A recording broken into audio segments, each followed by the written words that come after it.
ሰላም ቤተሰብ على ቻናል كمل لهم دحنا دهم أنا دحني እግዚአብሔር አምላክ ይመስገን ከምታ أنا دحان ሰናይ ዘለኽዎ ድማ ንስኻቱም ምን በብዘለኹም ወሰናይ دحን ተተህልውለይ ናይ ኩሉ ግዜ ተስፋዩ ሓደሽቲ ዝኾንኩም ሼር ላይክ ሰብስክራይብ ብምግባር ቤተሰብ ኩኑ ነባራት ቤተሰብ ድማ ሼር ላይክ ኮሜንት ብምግባር ርኢትኹም አይፈልይና أنا مالتي امبار عندي حجر زبلت زانتا مهاريتن مساتيتن كتمهركم يا إلى حسب هو أنا دس زبلتني سلتمار لنا أحد من كتمهركم يا إلى حسب هو عندي منفساويت زانتا حزامت له كما جمرة اسكمت أرشا حاوركم نيكت أنحب تحتنا حدد حزي نفتا زانتا قبلكم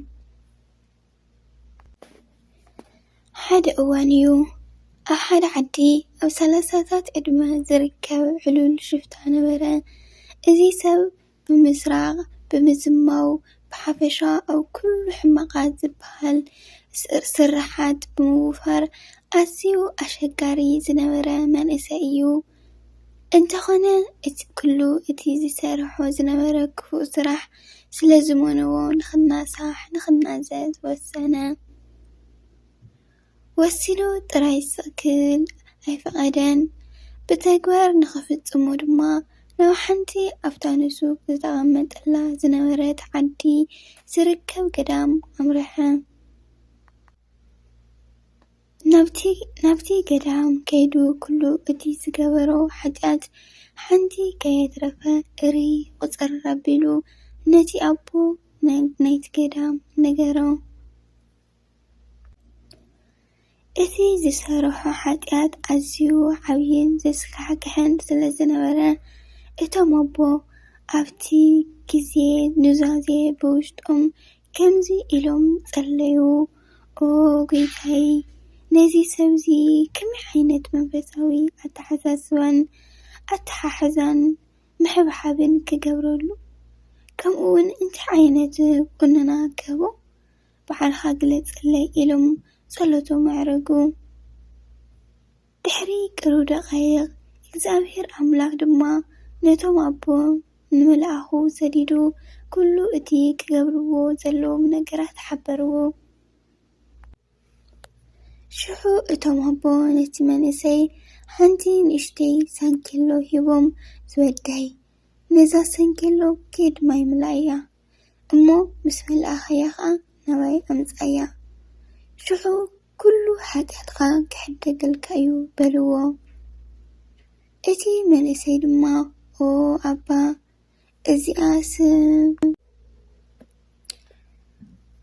እዚኣ ዝኣዘዝኩምኒ ንኸገብራ ኣመና ቀላል እያ ተወሳኺ ካሊእኸ እንታይ ክገብር በሎም እቶም ኣቦ ድማ ድሓን እታ ዝኣዘዝኩኻ ጥራይ ግበር እሞ ናባይ ምፃእ ኢሎም ኣፋነውዎ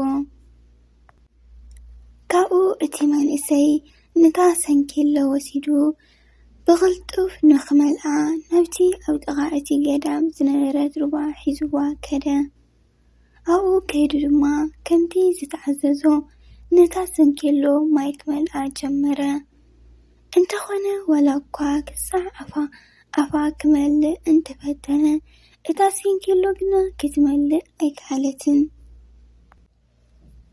ገለ ቅዳድ ከይህልዋ ኢሉ ድማ ደጋጊሙ ብምግምጣል ፈተሻ እንተኾነ ዋላ ሓንቲ ቀዳድ ኣይነበረን ግን መምላእ ኣበየት እታ ሳንኪሎ ከም ኩሉ ዓይነት ሳንኪሎ ጥሒት እያ ዝነበረት እንተኾነ ግን ክሳዕ ኣፋ መምላእ ኣበየቶ ሽሑ እንደገና ናብ ካሊእ መንጫዕጫዕታ ዝርከቦ ወሓዝበይ ከይዱ ንኽመልኣ ፈተነ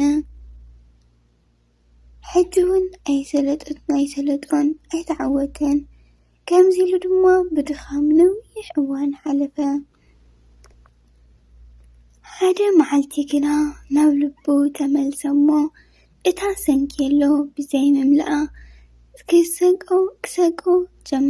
ከስግኦ ጀመረ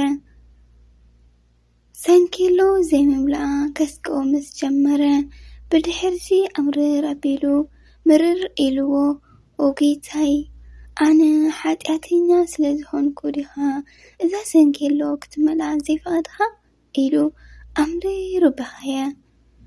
እዘን ቃላት ብቃንዛ ተዛረበን። ብድሕሪ እዘን ቃላት ምዝራቡ ካብ ዒንቱ ከም ውሓዚ ማይ ኣዝዩ ብዙሕ ንውዓት ፈሰሰ። እቲ ንውዓት ድማ ካብ ምሕጉርቱ ሓሊፉ ናብቲ ሳንኪሎ ነጠበ። ብድሕሪ እዚ እታ ሳንኪሎ ብተኣምራት ብቕፅበት መለአት። ነታ ሳንኪሎ ወሲዱ ድማ ናብቶም ኣቦ ኣብፅሓ። ትምህርቲ ብዘይ ንውዓት ብዘይ ምጥሓስ ዝግበር ንስሓ ኩሉ ግዜ ልባዊ ንስሓ ኣይኮነን። እግዚአብሔር ኣምላኽ ነዚ ሓጢኣተኛ ሰብ ዝፅበዮ ዝነበረ ናይ ንስሓ ንውዓት ክሳዕ ክዝነብዕ እዩ። ከምዚ ዓይነት ንውዓት ጥራይ እዩ ንሓደ ሰብ ካብ ኩሉ ሓጢኣቱ ዘፅርዮ። ብተወሳኺ ኣቦታትና ዝህቡና ቁነናን መንፈሳዊ ስርዓትን ናይቲ ዝገበርናዮ ሓጢኣት መቕፅዒ ዘይኮነ መታን ከም ብሓድሽ ናብቲ ንዒቕናዮ ዝመፀና ሓጢኣት ንኸይንምለስ እዩ። በረኸተ ቅዱሳን ኣቦታት ምስ ኩላትና ይኹን። እግዚአብሔር ኣምላኽ ሓቀኛ ንስሓ ንኽንንሳሕ ምስትውዓል ዓይነ ልቦናና ይኽፈተልና። ኣሚን ኣሚን ይኹነልና ይግበረልና። ዝወደቐ ዝነጠበ ብኣፈትጓን መላእክቲ ይተኣረመለይ።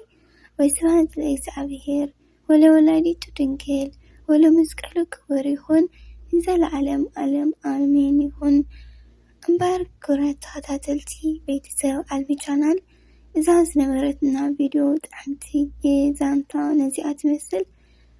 ከምቲ ኣነ ዝፈተኽዋ ፈቲኹማን ተማሂርኩምላን ክትኾኑ ተስፋ ይገብር። ካልእ ግዜ ብኻሊእ ቪድዮ እስካብ ንራኸብ ሰናይ ቅንያት ይኹነልኩም።